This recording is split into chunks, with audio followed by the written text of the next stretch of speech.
جدير مديحي عالم العصر قائد وبدر ظلام الجهل للجهل طارد أرى مركبي نحوك طرف البلاغة الذي شأوه في درك وصفك جائد قدي مركبا حتما فيوضات ربنا إذا جف عقلي أو إن الفكر جامد وإن رمت ألفاظا لإظهار فضلكم فخرت لي الألفاظ بل بعض ساجد وإن رمت أوراقا أراها تنافست بذا عرفت أقلام أنك سائد مطمطم بحر العلم في قلبك السليم حتى على ظهر العلا صرت قاعد بهيم ليالي العلم صار كصبحة لتبيانكم غرا وحتى الأساود فتاويك قار للمسائل مطفئ صلاء لها للجاهلين مرافد. بسم الله الرحمن الرحيم. الحمد لله رب العالمين والصلاة والسلام على أشرف المرسلين سيد الأولين والآخرين سيدنا وحبيبنا وشفيعنا ونبينا ومولانا محمد وعلى آله وصحبه أجمعين ورضي الله تبارك وتعالى عن قطب العارفين وإمام الصديقين مولانا أبي العباس أحمد بن محمد التجاني وخلفائه المهتدين وأهل طريقته الفائزين الرابحين. أما بعد، قال سيدي العلامة العارف بالله الشيخ الأكبر المجاهد الأشهر الكبريت الأحمر الشيخ سيدي الحاج عمر ابن سعيد الطوري الفوتي القدوي ابن سعيد الفوتي الطوري القدوي رضي الله تعالى عنه وأرضاه وعنا به في رماح حزب الرحيم على نحور حزب الرجيم بالإسناد المتصل في أول الكتاب إليه والفصل في 40 في ذكر فضائل الأذكار الغير اللازمة التي يختص بها الخواص وخواص الخواص من أهل الطريقة إلى آخره. Donc lors des séances précédentes, nous étions sur l'énumération des chapitres de ce chef-d'œuvre de Cheikh Hadj Omar radiyallahu ta'ala anhu wa ardahu anna bihi qui est Rimah Hizb al-Rahim ala Nahuri Hizb al-Rajim, et donc qui est une œuvre essentielle et très importante qui est une référence dans la tariqa Tijaniya, donc dans le soufisme de manière générale, le cheminement spirituel de manière générale, et dans la tariqa Tijaniya particulièrement. Et donc, nous étions arrivés au terme d'une série de chapitres qui nous parlent de la tariqa Tijaniya, de son importance, de l'importance de son maître, c'est-à-dire Cheikh Ahmed Tidjani radiyallahu ta'ala anhu, et des fondements, des principes fondamentaux de la Tidjaniya et sur lesquels se sont basés un ensemble de dogmes dans la tariqa Tidjaniya. Par exemple, les conditions, la possibilité qu'Allah subhanahu wa ta'ala puisse pardonner ou puisse accorder son pardon absolu à un serviteur, au fait que la sainteté d'une personne puisse être connue de lui-même, et le fait qu'il puisse également l'ignorer. Donc les mérites et les faveurs qui sont dans les zikr, dans les litanies ou oraisons ou dans les oraisons de la tariqa Tidjaniya, et donc dans les zikr qui sont obligatoires, et c'est là où on s'était arrêté dans le chapitre 39, et bon, également bien sûr les faveurs relatives à tous ceux qui s'affilient et qui s'annexent à la tariqa Tidjaniya ou à Cheikh Ahmed Tidjani radiyallahu ta'ala anhu, quelle que soit la forme de cette annexion et de cette affiliation. Cheikh El Hadj Omar radiyallahu ta'ala anhu dit wal fasl est le chapitre al-Mufi arba'in, donc qui complète al-Mufi, donc qui complète jusqu'à arriver à arba'in 40, donc c'est-à-dire donc le 40e chapitre. Il dit que je l'ai rédigé fi zikr, dans la mention de Fada'il al-Azkar, des mérites et faveurs des zikr, des litanies ou oraisons al-ghayr al-lazima, qui ne sont pas obligatoires ni impératifs. Allati, donc ces zikr que yahtassu biha, dont c'est particularisé, donc qui est particulier et exclusif. Yahtassu, donc c'est particularisé biha par ceux-ci, donc ces zikr, donc ces oraisons et litanies. Al-Khawas, l'élite, donc l'élite, les élites. Wa Khawas est la crème de l'élite, c'est-à-dire l'élite de l'élite. Min ahl tariqa, parmi les gens de la voie, donc de cette voie tidjaniya, de cette tariqa. Nous avions vu lors des séances précédentes, lors donc le chapitre 34, qui consistait à la mention des zikr dont on donne l'autorisation spéciale à l'élite. Donc ce sont des zikr de la tariqa qui donc rapportés de Sayyid Ahmed Tidjani radiyallahu ta'ala anhu et qui sont importantes dans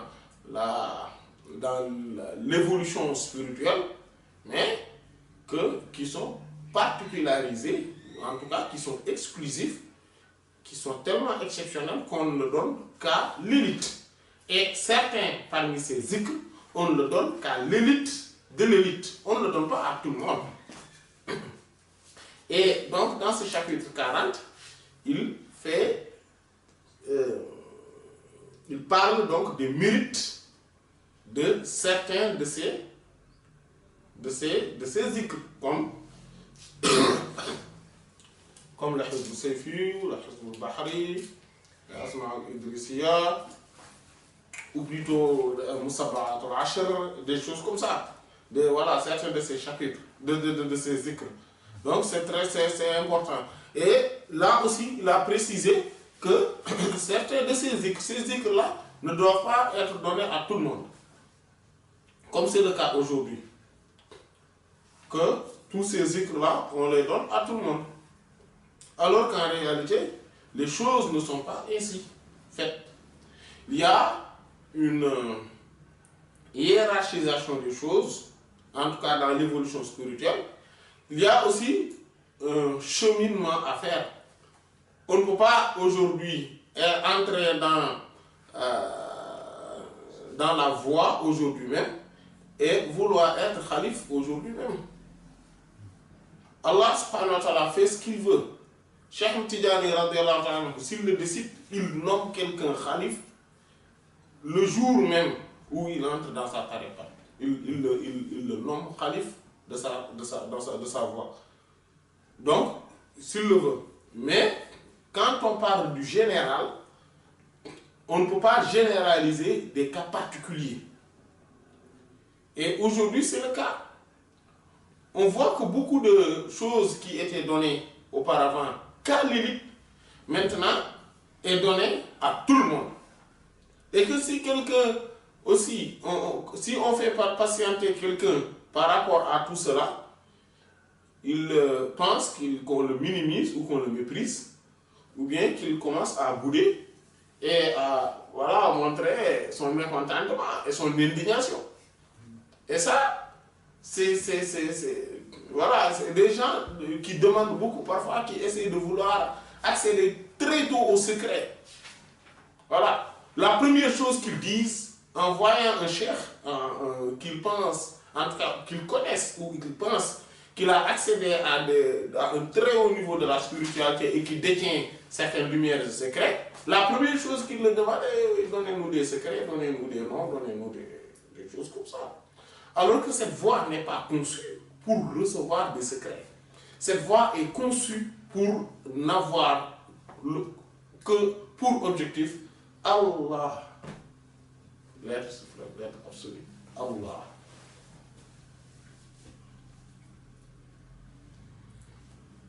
Donc, dans ce chapitre, il nous parle, il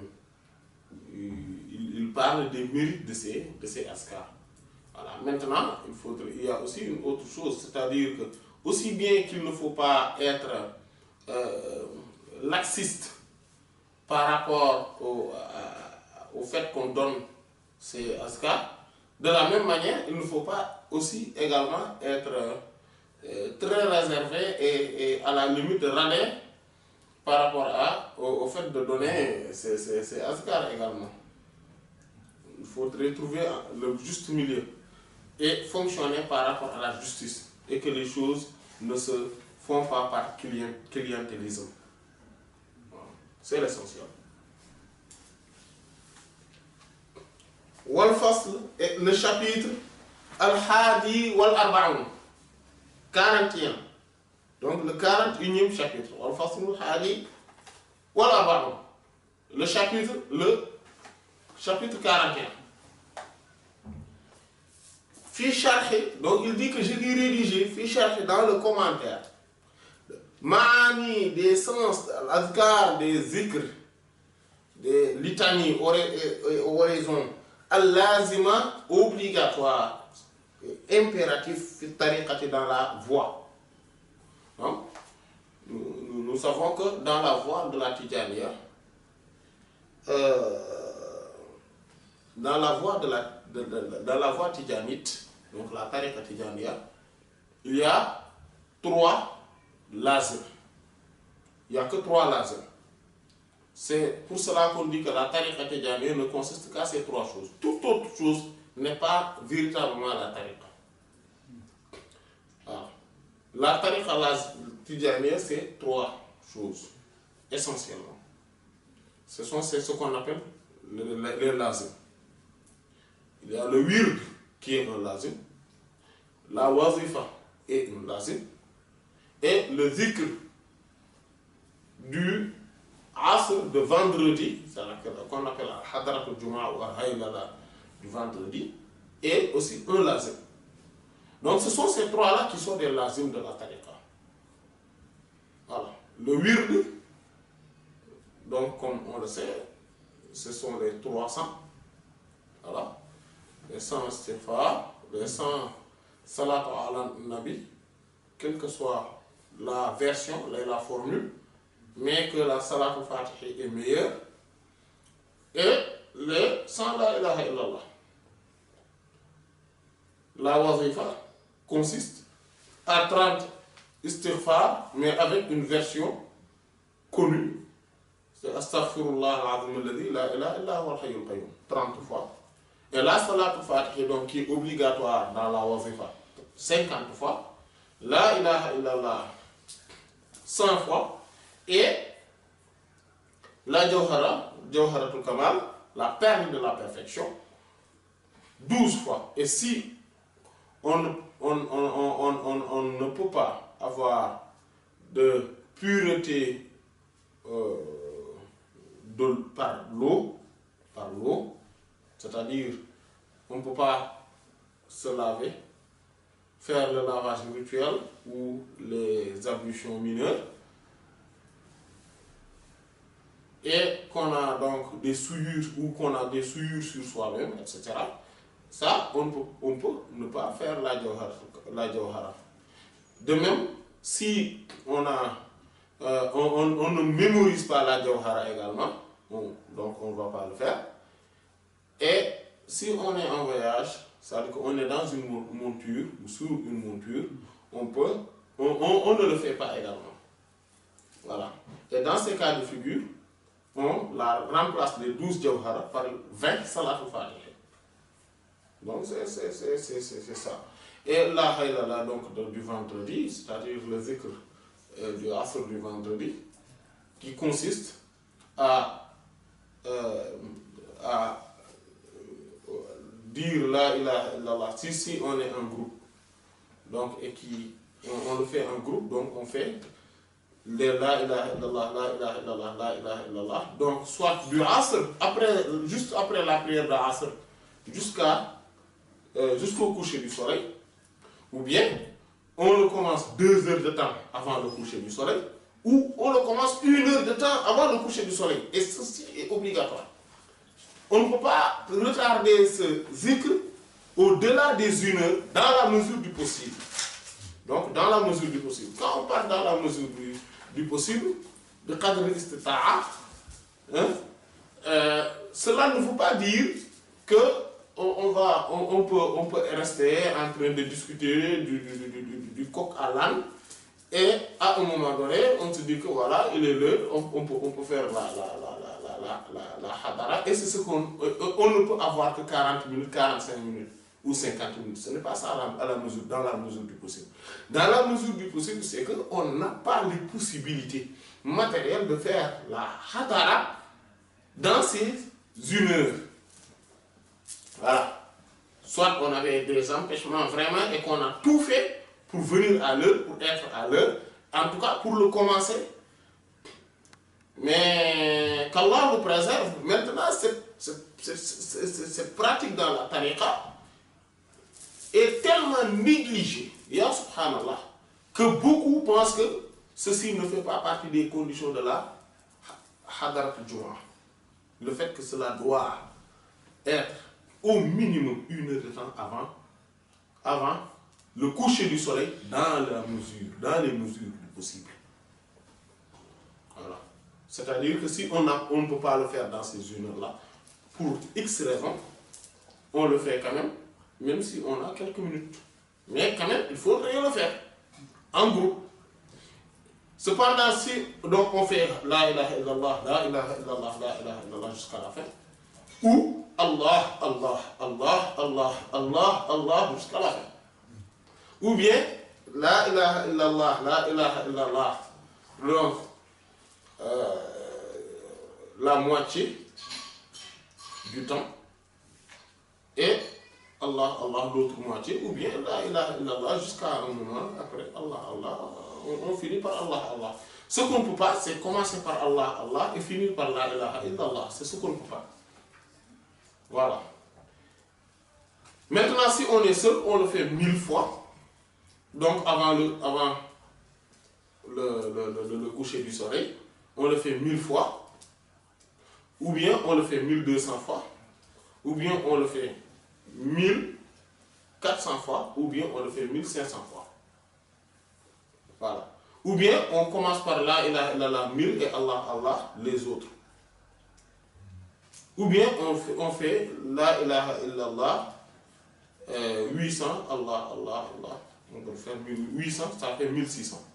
On peut faire également donc 1000 la ilaha illallah et 600 la ilaha illallah. Voilà. Ça, tout ça, ce sont des possibilités. Mais ce qui n'est pas possible, il ne faut pas négliger cela. C'est parce que la hadarat al-Jumu'ah est d'une importance capitale dans la tariqa. Voilà. Parce que c'est ce qui confirme, c'est ce qui installe définitivement les lumières acquises dans la semaine, dans notre être. Voilà. Et il y a encore plusieurs autres vertus, plusieurs autres mérites du dhikr de vendredi. Celui qui ne le rate jamais sera élu inéluctablement parmi les grands élites de cette tariqa. Celui qui ne le rate jamais, que ça soit pendant 1 an, 2 ans, 3 ans, 4 ans, 5 ans, 10 ans, 20 ans, à un moment donné, il sera inéluctablement élu parmi les grands connaissants, les grands compagnons de Cheikh Ahmed Tidiane radiyallahu ta'ala anhu, les grands khulafa dans cette tariqa. Voilà. Ça, cela fait partie des mérites de la hadara. Mais il faut respecter les conditions. Voilà. y avait une anecdote que j'avais vue, et d'ailleurs, je vous l'avais montré, ou bien on en a parlé, de la personne qui était dans la zawiya de Sayyid Mohamed Hafiz Al-Tidjani, qui est à Al-Misri, donc d'Égypte, qui est au Caire. Et cette personne, quand les gens bon, quand les disciples là-bas se réunissent pour faire le zikr 1 heure avant le coucher du soleil, lui, il n'a jamais vu Sayyid Mohamed Hafiz. C'est un disciple de la tariqa, donc de la Tidjaniya, donc qui s'est affilié à eux, mais qui n'a jamais vu Sayyid Mohamed Hafiz. Il fréquente la Zawiya après le rappel à Dieu de Sayyid Mohamed Hafiz. Mais quand il vient, il s'assoit, et les gens ont remarqué, en tout cas, ou bien quelqu'un, celui qui a raconté cette anecdote, a remarqué que à chaque fois, 5 minutes avant qu'il commence à pleurer. Et après, la personne en question lui a questionné pourquoi, l'a interrogé sur cela, pourquoi je te vois pleurer comme ça tous les jours, tous les vendredis, à chaque fois 5 minutes avant. Il dit parce que 5 minutes avant qu'on commence, je vois Sayyid Mohamed Hafiz dans l'assemblée, et comment dire que l'heure de la hadara a commencé. Et il commence, et que nous, on ne commence pas à l'heure en fait. En fait, on ne commence pas à l'heure. Et donc, c'est pour cela que je pleure du fait qu'on est en train de rater la hadara vu son importance, et qu'on est en train de faire ce qui est à l'encontre même de Sayyid Mohamed Hafiz. Voilà, cela montre que quand on vient à la hadara, il faut quand même qu'on essaye de commencer, en tout cas un peu plus tôt. Voilà. Quand on parle d'une heure, parmi les 1 heure, par exemple, le doha ne fait pas partie de la hadara. Le fait de dire, après la Fatiha, les 3 salat Fatiha, etc., ça aussi ne fait pas partie de la hadara, c'est juste pour compléter. Et de même, le fait qu'on commence la Fatiha, les 3 astaghfirullah, les 3 salat Fatiha, et donc la formule de fin, inna Allaha malaikatahu jusqu'à wa salamun ala al-mursalin walhamdulillahi rabbil alamin, ça aussi n'en fait pas partie. Ça ouvre, c'est juste pour l'ouverture. Mais c'est les la ilaha illallah et les Allah Allah qui font partie de la hadara. Et ça, il faudrait que cela soit 1 heure. Donc, voyez-vous qu'on doit faire redoubler d'efforts sur cette lancée-là. Et même si ce sont des choses qui sont négligées dans les assemblées les plus élevées, les plus, en tout cas les plus célèbres, les plus connues. Voilà. Donc nous, on ne doit pas suivre cela. On doit suivre l'enseignement rapporté par Cheikh Tidjani. Cheikh Tidjani, dans ses lettres, il a dit que si vous faites la hadara, commencez par, si vous pouvez le faire après la salat asr, jusqu'au coucher du soleil. Maintenant, si vous voulez, vous pouvez le retarder jusqu'à 2 heures de temps avant le coucher du soleil. Et ça, je préfère que vous commencez ce moment-là que vous le faites 1 heure de temps. Mais 1 heure, c'est le minimum.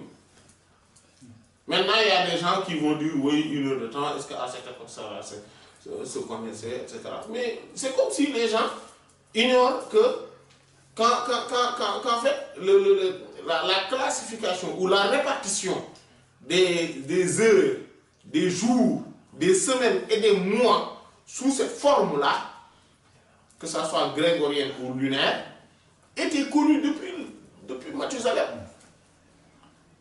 Ce ne sont pas des choses qui sont nouvelles. Hein? Depuis Mathusalem, on sait qu'un jour fait 24 heures. C'est-à-dire que 1 heure, c'est quand on prend le jour et la nuit et on le divise par 24. Cela a été connu depuis votre soleil. Depuis la nuit des temps. Comment on dit? Hein? Parce que nous, on a tendance à penser que les premiers ne connaissaient même pas, ne savaient rien, alors que non. Ce sont les formes de comment savoir, c'est-à-dire que les outils qu'ils utilisaient pour connaître les heures qui diffèrent avec nous. Par exemple, nous, nos montres électroniques, etc., n'existaient pas avant, certes. Mais ils avaient des formes quand même de... Parfois, ils utilisaient le sable ou des choses comme ça. En tout cas, ils avaient des moyens, des outils pour connaître les heures. Et ça, c'était connu. Voilà, etc. Et donc, il faudrait aussi, parmi les conditions de cette hadara, il y a aussi le fait de l'associer au coucher du soleil. Associer la feuille de la hadara au coucher du soleil. Parce que c'est là où se trouve le secret, véritablement. Comme le dit Cheikh Omar, radiyallahu ta'ala anhu, dans le Mahmoud. Sachez que le secret se trouve au fait de l'associer au coucher du soleil. C'est ce qu'il a dit. Voilà. Donc on ne va pas faire une hadara, attendre 15 minutes avant le coucher du soleil, on arrête. En fait, on perd. Ya subhanallah. Qu'Allah nous préserve. En fait, mais tout ce qu'on est en train de dire là, ce sont des choses qui sont répandues et connues. De telle sorte que ils sont répandus dans les livres et connus dans les livres. Mais très ignorés de la masse, vu que la pratique en est autrement. Allah nous préserve. Voilà. On doit être rigoureux dans notre forme de pratique de notre religion et de notre tariqa. On ne doit pas suivre la masse juste comme ça. Quelle que soit la personne qui le fait. Quelle que soit la personne. S'il ne fait pas ce que les textes sacrés ou que ce soit les textes de référence ont dit, ben, on ne le suit pas. On ne remet pas en cause sa notoriété, son autorité, sa valeur, sa station spirituelle, ses états spirituels, son ascension. On ne le remet pas en cause, mais on ne va pas le suivre sur cette question-là, parce que ce n'est pas lui la référence ultime. La référence ultime dans la religion, c'est Sayyidina Muhammad. Sallallahu alayhi wa sallam. Ce que les savants sont d'accord pour dire que ceci est la chose la plus authentique, c'est ça la référence. Ce qui est dans cette tariqa, la référence, c'est Cheikh Ahmed Tidiane. Radiyallahu ta'ala, c'est lui que le prophète sallallahu alayhi wa sallam a donné la tariqa pour qu'il soit son cheikh, son maître et son unique maître, comme lui-même il l'a dit. Tous les autres sont des suivants, sont des compagnons suivants, disciples. Et qu'ils peuvent être des références si les autres maîtres de cette voie les reconnaissent comme étant des références vu leur savoir, vu leur connaissance de cette voie, et des préceptes de cette voie. S'ils le respectent, en tout cas s'ils l'écrivent, on sait que voilà, ce sont des livres de référence, on les suit. Mais s'il arrive, parce que ce n'est pas logique qu'il ne respecte pas toutes les préceptes de la tariqa, ça ce n'est pas logique. Mais que, en tout cas, un point donné, ou une question donnée, ou sur un sujet donné, dans leur pratique, ils ne sont pas en phase avec ce qui se trouve dans les textes de référence, mais ce sont des textes de référence qui font foi. Ça, il faudrait qu'on ait cette mentalité.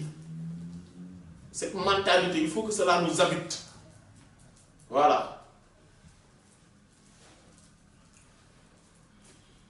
Donc, pour revenir,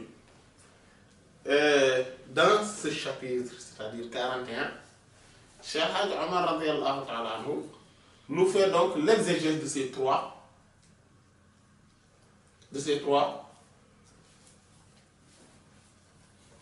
lawazim. Donc, de ces trois zikrs qui sont obligatoires, impératifs, lazim dans cette tariqa. Et donc, en faisant le commentaire de ces lazim, en fait, il fait juste le commentaire de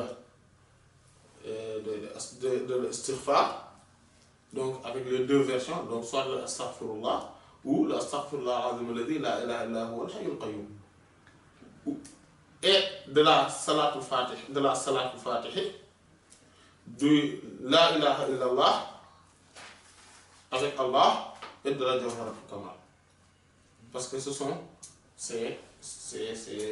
pour cela que là c'est la wazifa, la wazifa qui regroupe toutes les formules qui sont dans la tariqa. Toutes les formules se regroupent dans la wazifa. Voilà. Et donc, c'est le commentaire de ces formules qu'il a fait dans ce chapitre. Mais le fait de faire ce commentaire a un objectif. Il dit, pourquoi il fait cela? Il dit, parce que, en vérité, la présence du cœur auprès du zikr maqloubun est recherché. Parce que au moment de faire le zikr, au moment du zikr, la présence du cœur est recherchée. Mina zakir, de la part du zikreur, de la part de celui qui fait le zikr. Wal hudur, et cette présence du cœur, la yakunu, ne peut être effectif illa sauf bima'rifati, par la connaissance ma'ani zikr, des sens du zikr.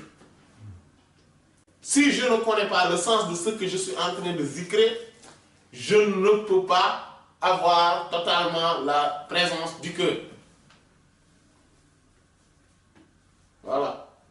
Donc, pour avoir la présence du cœur, il faut que je sache, je connaisse de manière globale, au minimum de manière globale, ce dont je suis en train de zikrer.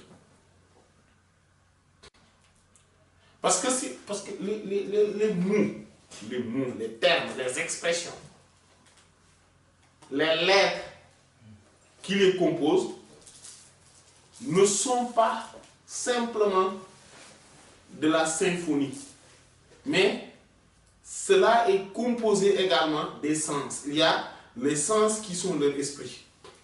Sinon, un mot peut signifier dans une langue telle chose et dans une autre langue telle autre chose. Un mot pourrait être très flatteur dans une langue, mais constitue une insulte ou une injure dans une autre langue. C'est pour cela que le terme juste comme ça, les lettres là, ce ne sont pas ceux qui sont les plus essentiels. En tout cas, l'aspect exotérique ou extérieur de ces lettres, mais ce sont leur aspect intérieur. Et c'est-à-dire leur esprit, c'est-à-dire leur sens, qui sont importants. C'est pour cela que même dans le Coran nous fait part de ces choses-là. C'est pour cela qu'il nous parle, quand le Coran, par exemple, nous raconte une histoire, il peut nous raconter sur différentes formules. Par exemple, on voit l'histoire de Sayyidina Adam alayhi salam avec les anges et Iblis. Cette histoire nous a été racontée plusieurs fois dans le Coran, mais les termes diffèrent. Pourquoi? Parce qu'il y a le sens qui est plus important. Et que dans chaque sourate qu'il nous raconte, il y a le sens voulu qui est spécifique dans ce contexte de cette sourate qui fait que la façon dont Allah subhanahu wa ta'ala nous relate cette histoire diffère. Et c'est pareil pour l'histoire de Sayyidina Nuh alayhi salam et son peuple, des autres prophètes de manière globale avec le peuple, de Sayyidina Moussa et de Pharaon, etc. de Sayyidina Moussa alayhi salam, de Pharaon, etc. On voit qu'il et de Banu Israël de manière générale. On voit que le Coran nous le raconte par exemple dans la sourate Al-Baqarah, il nous raconte encore dans la sourate Al-Araf, mais de manière différente. Les termes sont différents, etc. Il reprend un passage qu'il nous le raconte dans la sourate Al-Ma'idah, par exemple, et on voit une différence. Il parle également, par exemple, l'histoire de Sayyidina Adam alayhi salam, il nous l'a raconté dans la sourate Al-Baqarah, il nous le raconte encore dans la sourate Al-Araf, il le ramène dans la sourate Al-Hijr, il le rapporte également dans la sourate Taha, et à chaque fois, on voit une différence sur les termes utilisés, sur l'enchaînement des choses. Pourquoi? Parce que le secret et l'esprit derrière ces mots, les expressions, les termes utilisés, il y a un sens qui est l'esprit. Même de quoi? De ces propos. C'est pour cela que le sens est plus important que les termes. Le fond est plus important que la forme. Même si la forme aussi a son importance qu'il ne faudrait pas négliger.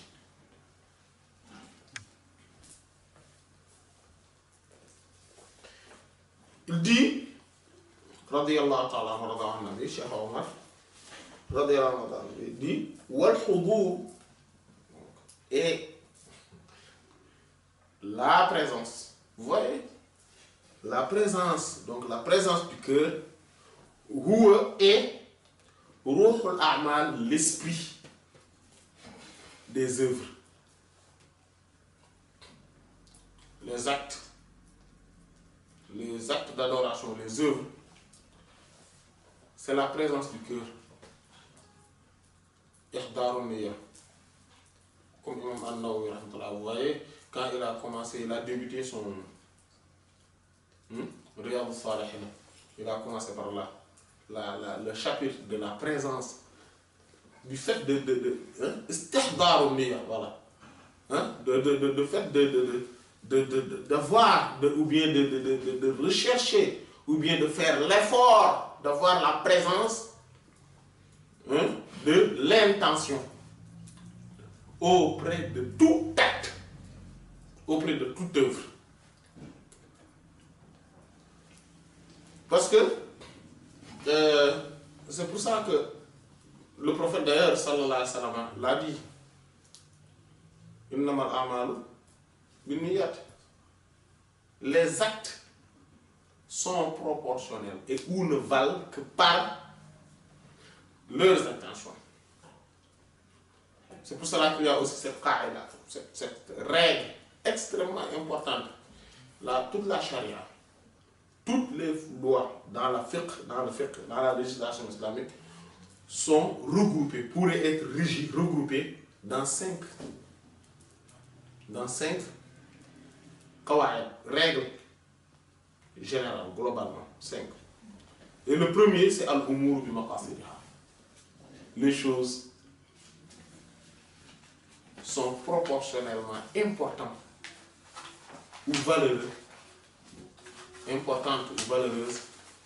selon leurs objectifs. C'est-à-dire les intentions. Voilà. C'est pour ça, maintenant, quand on est en train de faire quelque chose en tant qu'adoration d'Allah subhanahu wa ta'ala, ce qui fait que l'esprit, c'est-à-dire que cet acte a un esprit fort et donc est important, et que cet acte a de la puissance et de la force, spirituellement parlant, et contient des lumières et secrets qu'il faut, c'est l'intensité de la sincérité, de l'intention et donc de la présence du cœur lors de cet acte. Donc de la purification de l'intention et de la sincérité. Al-Ikhlas et Al-Hudur, donc la présence du cœur. Celui qui a cette présence du cœur dans ses actes a ouvert les vannes des lumières et secrets spirituels et donc des réalités seigneuriales qui y sont liées. Donc des faveurs et des dons qui sont relatifs à cela, à cet acte. C'est pour cela qu'il faudrait insister dans cela. Et que comme le prophète sallallahu alayhi wa sallam a dit dans le hadith de Sayyidina Abu Hurairah radiyallahu ta'ala anhu qui est rapporté par l'imam Muslim, rahimahullah, il dit Inna Allah la yanzuru ila suwarikum wa ajsamikum walakin yanzuru ila qulubikum. Allah, certes, subhanahu wa ta'ala, ne regarde pas vos silhouettes et vos physiques. Il ne va pas regarder vos formes, vos silhouettes, vos physiques. Par exemple, quand je me mets à prier, le fait que je me plie, je me relève, je fais tout cela, cette forme-là, dont j'essaie de me conformer, n'est pas la chose la plus importante. Certes, aux yeux de la charia, c'est-à-dire de la législation qu'Allah subhanahu wa ta'ala nous a demandé, on est dans le devoir strict de le faire et de le pratiquer, et qu'il faudrait aussi tout faire pour se conformer au maximum de la manière dont le prophète sallallahu alayhi wa sallam le faisait. Et dans ce cas-là, c'est-à-dire, donc, il y a l'intention de se conformer aux pratiques et à la sunna, la tradition du prophète sallallahu alayhi wa sallam, et de se conformer à la loi divine. Mais si aujourd'hui je me mettais à faire des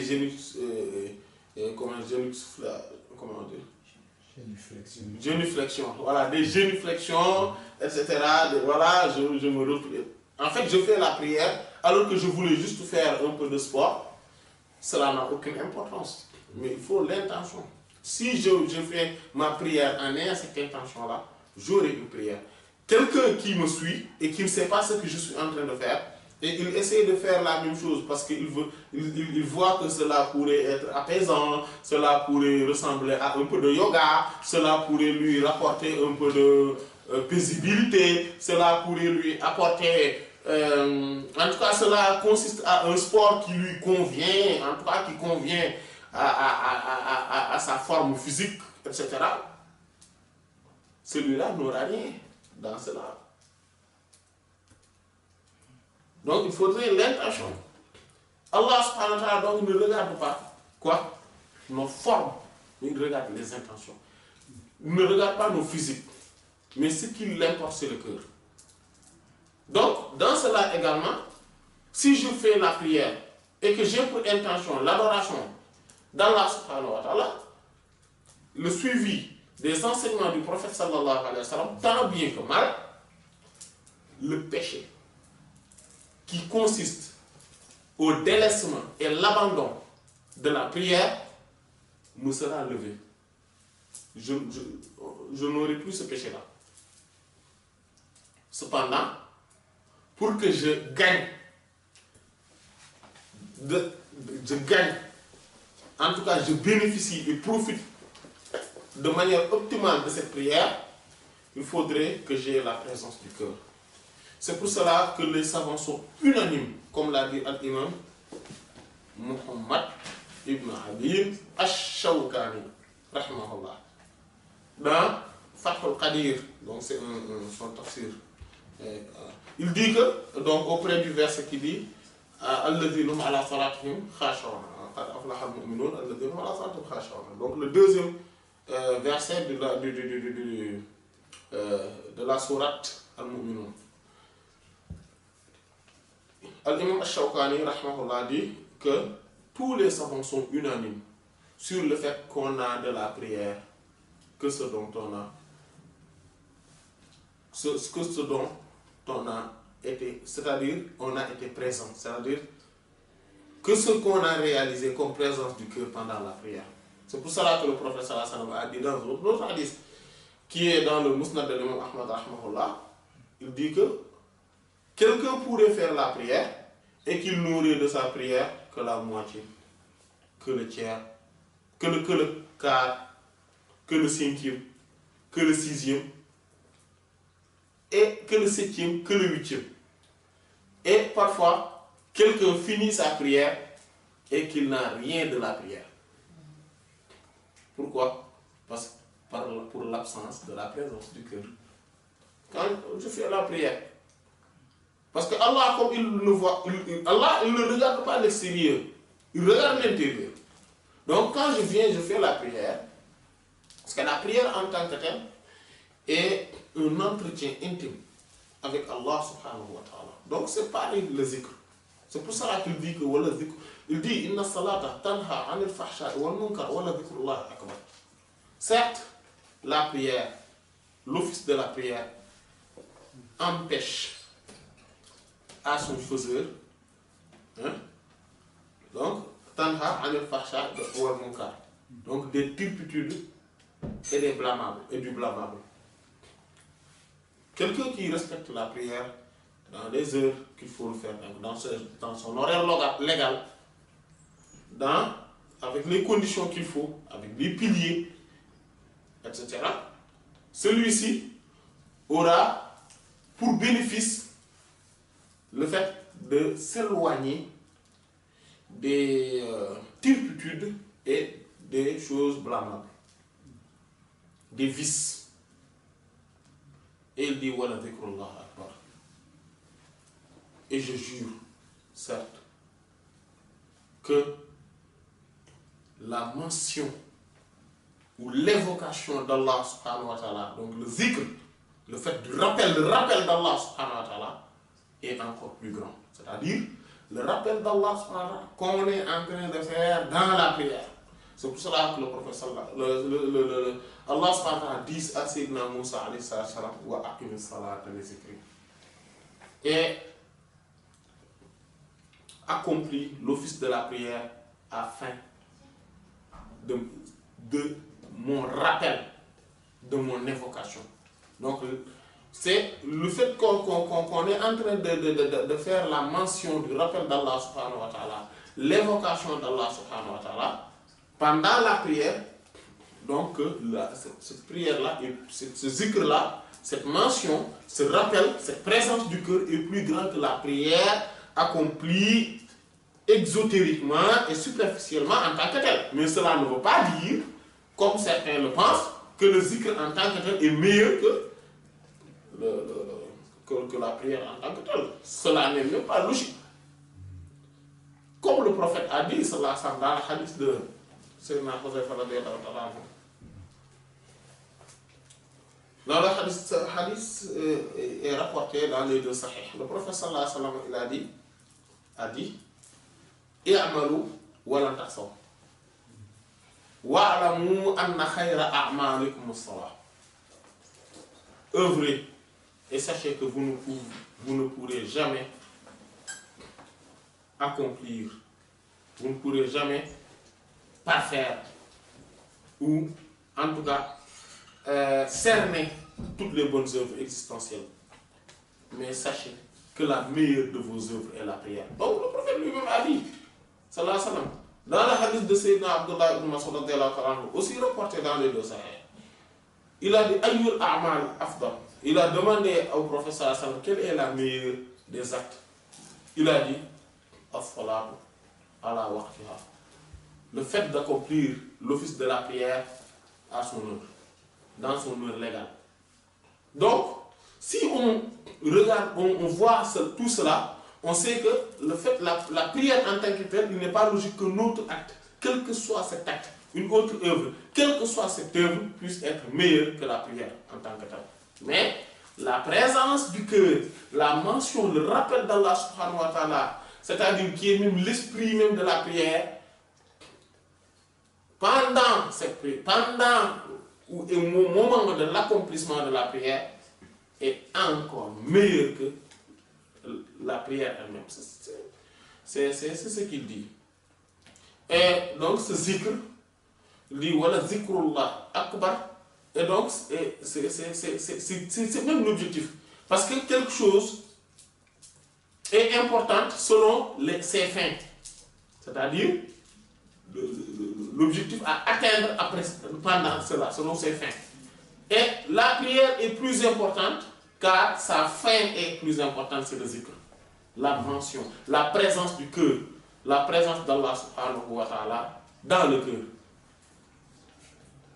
Et le prophète sallallahu alayhi wa sallam, donc, c'est ce qu'il nous a enseigné.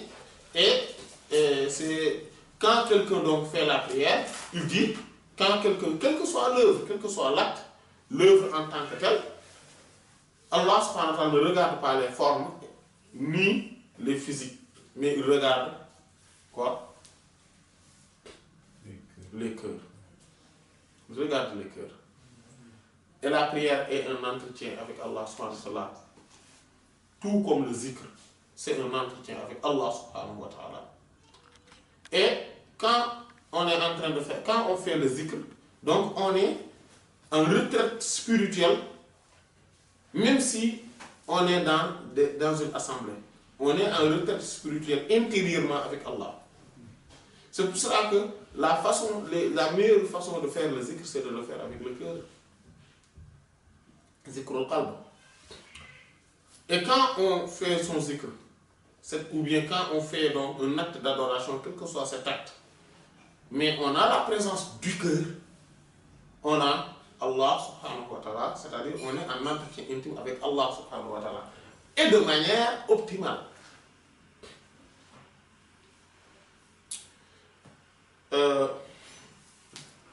Voyez-vous, c'est comme quand on est dans la présence d'Allah subhanahu wa ta'ala, donc al-hadara, vous voyez, al-hudur, al-hadara, donc la présence d'Allah subhanahu wa ta'ala, la haute instance divine. Et on accomplit sa prière. On accomplit sa prière. Donc on entretient avec lui. Il nous reçoit dans sa présence. Et quand on est en train de parler, de faire l'allocution avec lui, le fait de ne pas avoir la présence du cœur est similaire, mais exactement, au fait de venir jusque devant sa présence et en train de parler d'autre chose. Parce que, quand par exemple, physiquement je dis Allahu Akbar, je récite la Fatiha, Bismillah, bon, avec Dua ou Istiftah, etc. Et je dis, je commence, Bismillah ar-Rahman ar-Rahim, Alhamdulillah, Rabbil Alamin, ar-Rahman ar-Rahim. En fait, ça c'est ma langue qui le dit. Et quand mon cœur, au même moment, est en train de dire, oui, tu te rappelles le gars là que tu avais rencontré au marché, et puis tu te rappelles quand tu étais parti à l'hôpital, et puis tu te rappelles quand tu étais... En fait, quand le cœur dit cela, mais ma langue dit Bismillahir Rahmanir Rahim, Alhamdulillahi Rabbil Alamin, etc. Allah ne regarde pas l'aspect extérieur, il regarde le cœur. C'est comme si, en fait, je suis là et je suis en train je suis arrivé, Allah m'ouvre ses portes avec cet entretien intime, donc les portes de sa présence, de sa hadara, et moi je me détourne de lui, ou bien, au lieu de parler, de dialoguer avec lui, d'avoir cette allocution ou cette interlocution avec lui, je suis en train de parler, de faire un hors-sujet et de parler des choses futiles. C'est ça. C'est pour cela que ce chapitre est important. Parce que dans le zikr, quand je fais mon zikr, Allahumma salli ala sayyidina Muhammad al-Fatih, والهادي إلى صراطك المستقيم وعلى آله حق قدره ومقداره العظيم اللهم صل على سيدنا محمد الفاتح لما أغلق والخاتم لما سبق الناصر الحق بالحق والهادي إلى صراطك المستقيم وعلى آله حق قدره ومقداره العظيم. En fait, c'est ma langue qu'il dit. Mais mon cœur me dit, mais vous savez, les politiciens ne sont pas sérieux. Vous savez, voilà. En fait, Allah, il regarde quoi? Il ne regarde pas l'aspect extérieur. C'est le cœur qu'il regarde. Qu'Allah nous préserve. Qu'Allah nous préserve. Et ceci est une épidémie. En fait, c'est une épidémie dans cette société. Dans nos sociétés. C'est une épidémie. Donc quand on parle d'épidémie, on fait référence à une maladie, mais qui se propage et qui est répandue. Et qui se transmet aussi. Voilà. C'est pour cela que ce sont des choses, qu'il faut s'entraîner, en tout cas faire le maximum possible à s'y conformer. Et Cheikh Omar a dit donc que la présence, c'est l'esprit des œuvres. Wahtiya du zakir est le besoin du zikreur, de celui donc qui fait le zikr, et la ma'rifati, à la connaissance, ma'ani, des sens, de ce que yazkur il zikr, il mentionne, izal, alors amrun est une chose daruriyun, nécessaire. La mahala, dont il ne peut pas échapper. C'est-à-dire qu'il ne peut pas, c'est impératif. C'est nécessaire. Impératif. Il ne peut pas s'en passer. Vous voyez? Pourquoi? Il a besoin de ça. De connaître ce qu'il est en train de faire, le zikr qu'il est en train de faire. Zikrer un nom qu'on ne connaît pas le sens. Zikrer c'est pour cela que zikrer les termes, les talassim, tout ça. C'est pour ça qu'il y a aussi ce danger. Voilà. On ne connaît pas le sens. Ce sont des formules, etc. Voilà. Maintenant, ça, c'est de manière globale, bien sûr. Sinon, particulièrement, il y a des exceptions, des exclusivités, des particularités, etc. Mais de manière globale, faire le zikr des talassim, faire le zikr des asma ajamiya, comme on dit, ce sont des noms qui sont composés d'une manière à ce qu'on n'a pas de, qu'il n'existe véritablement de sens, etc. Et ne permet pas cette présence du cœur. Voilà.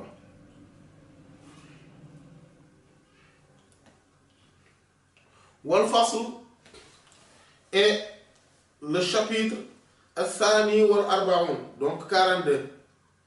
Fi zikr, donc il dit que je l'ai fait dans la mention Ba'd al-maqasid, de certaines fins, c'est-à-dire objectifs à atteindre, allati, dont tubna alayha, on construit ou est bâti sur elle, sur eux, c'est-à-dire les fins, al-azkar, les zikr, les tariqati, de cette voie faqat seulement.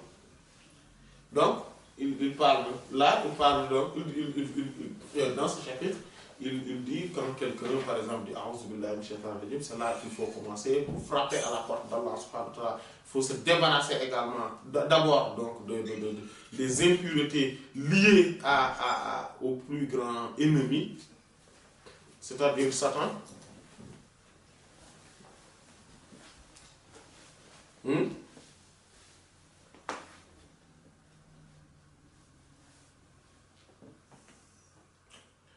Et donc la Fatiha, donc qui consiste, bon, il a parlé donc de ce dont on doit se représenter, parce que c'est le lien qui existe entre les deux chapitres. Donc connaître le sens, c'est bon, mais connaître le lien qui existe entre le sens et l'objectif, les fins à atteindre au moment de faire ce zikr aussi, c'est important. Donc, réciter la Fatiha, donc demander d'être introduit dans la voie, Sirat al-Mustaqim, donc la voie de ceux à qui Allah subhanahu wa ta'ala a accordé ses grands bienfaits, etc. Et donc le fait de faire l'istighfar, donc demander le pardon d'Allah subhanahu wa ta'ala, parce qu'avant d'aller dans la hadara, il faudrait être démuni donc de ces impuretés spirituelles, donc avec la istighfar. Et après, on fait, donc quand on fait cela, on a cette intention-là, on a cet objectif-là, de se débarrasser des impuretés. Et après l'istighfar, donc on est en présence même de la porte de la hadara, c'est-à-dire le prophète sallallahu alayhi wa sallam. Et par la salatu ala nabi, en l'occurrence la salatu al-Fatiha, on s'introduit, on s'imprègne dans cet océan qui est la réalité du prophète sallallahu alayhi wa sallam, et donc qui nous couvre. Et après, donc on s'imprègne dans cet océan par la mention, par le zikr de la salatu al-Fatiha, et ou de la salatu ala nabi, si c'est le wird. Et on entre maintenant dans la hadara, c'est-à-dire lui-même, il nous englobe et entre dans la hadara avec nous. Et dans la hadara, il n'y a qu'une seule chose, Allah. Donc on fait le zikr, la ilaha illallah, pour le magnifier, pour symboliser et signifier son unicité et sa singularité. Voilà, le tawhid. Voilà, il n'y a aucune divinité à part Allah. La ilaha illallah. La ilaha illallah. Et si c'est la hadara, c'est directement, on commence, tout cela est raccourci jusqu'à la ilaha illallah. C'est pour ça la hadara, c'est pour ça, vous voyez l'importance de la hadara du Jumu'ah. Tout cela est raccourci en quelques temps, et après toute l'une de temps là, on est dans la hadara. C'est pour ça qu'on dit hadara, hadara du Jumu'ah, hadara. Parce qu'on est dans la hadara d'Allah. Là, il n'y a qu'une seule chose qu'on dit, la ilaha illallah et Allah, Allah. La ilaha illallah, la ilaha illallah. Et après, donc en finissant tout cela, il faudrait maintenant donc prier, faire la prière, aussi brève soit-elle, sur l'être suprême, en tout cas la perle blanche originelle, sallallahu alayhi wa sallam, qui nous a permis d'entrer dans cette hadara et qui est le maître de cette hadara. Donc on dit Sayyiduna Muhammadur Rasulullah alayhi salamullah. Voilà. Et donc, parce que Allah n'accepte pas aucunement qu'on le nomme sans nommer à côté le prophète sallallahu alayhi wa sallam. Allah ne l'accepte pas. C'est pour cela que même si dans la hadara il y a qu'Allah qu'on doit nommer, à la fin quand même on dit au moins une fois Sayyidina Muhammad Rasulullah alayhi salamullah. Et après, maintenant on rentre maintenant dans cet océan de cette perle blanche originelle qui est l'origine de la création et de cette hadara, de l'instauration même de cette hadara qui est le prophète sallallahu alayhi wa sallam. Donc c'est comme si Allah nous dit, mais qui vous a amené ici? On dit on va faire la prière sur celui qui nous a amené ici. Allahumma salli wa sallim ala ayni rahmati rabbaniyat. Maintenant on est en train de le magnifier par rapport à ces qualificatifs sublimes, les plus élevés, les plus magnifiques. Voilà. Et voilà, dans cette hadara. Voilà. Et donc, on fait, c'est pour cela que cela s'appelle Jawharatul Kamal fi Madhi Sayyidil Rijal. Voilà, la perle de la perfection, c'est-à-dire qui consiste à l'apologie ou aux éloges du maître ou du Seigneur des hommes de Dieu. Tous les hommes de Dieu, c'est le Seigneur. Donc on fait ces éloges dans la Jawhara. Donc, et après, Inna Allah wa malaikatahu, donc on parle maintenant, voilà, des anges, voilà, de ce verset-là, que c'est parce que Allah nous a demandé, parce que lui-même, on fait cela, cette prière par laquelle, toi Allah, tu nous fais connaître qui est véritablement cette perle cette perle blanche originelle, la perle de la perfection, sallallahu alayhi wa sallam. Et donc, on dit que maintenant, on va répéter, parce que Allah, c'est toi qui nous as demandé de faire la prière sur lui, parce que toi-même et tes anges, vous nous avez devancé sur cela. Que nous le faisions ou pas, cela ne sert à rien. C'est à nous que cela va servir. Donc, inna Allah wa malaikatahu yusalluna ala nabi ya ayyuhalladhina amanu sallu alayhi wa sallimu taslima. Et donc, pour maintenant, comme Allah nous a dit à la fin de ce verset-là, ô vous qui croyez, adressez-lui donc les prières et adressez-lui, priez sur lui et adressez-lui les salutations. Donc, on va se conformer, sallallahu alayhi wa alihi wa sallam taslima. Donc, on fait la prière sur lui, sur ses compagnons et sur sa famille et sur ses compagnons. Voilà. Et on fait le taslim également là-bas. On lui adresse les paroles. Après, maintenant, tout en sachant cela, oh Allah, toi, subhana rabbika, rabbil izzati amma yasifun. Voilà. Quelle que soit la situation, on connaît que le prophète sallallahu alayhi wa sallam, qui c'est lui la porte de la hadara, c'est lui tout le totalisant, c'est lui l'univers, c'est lui la plus incontournable, c'est lui l'origine de la création, etc. Mais il est très loin d'être Allah, subhana rabbika, rabbil izzati. Donc on glorifie le Seigneur. Voilà, il n'est pas notre Seigneur, il n'est pas notre Seigneur qu'on doit adorer, c'est Allah, subhana rabbika, rabbil izzati. Il est très loin de tout ce que vous pouvez imaginer. Vous êtes entré dans la hadara, mais vous ne pouvez pas imaginer qui est Allah. Tout ce qui vous apparaît, tout ce qui se manifeste à vous dans cette hadara n'est pas véritablement Allah, parce que Allah est très loin de tout ce qu'on peut lui qualifier. Et maintenant, donc on remercie également en adressant des salutations à tous les prophètes qui nous ont apporté donc de génération en génération cet enseignement de la part de la hadara d'Allah subhanahu wa ta'ala. Et donc finalement, il n'y a que quelque chose qui reste, c'est de rendre louange à Allah.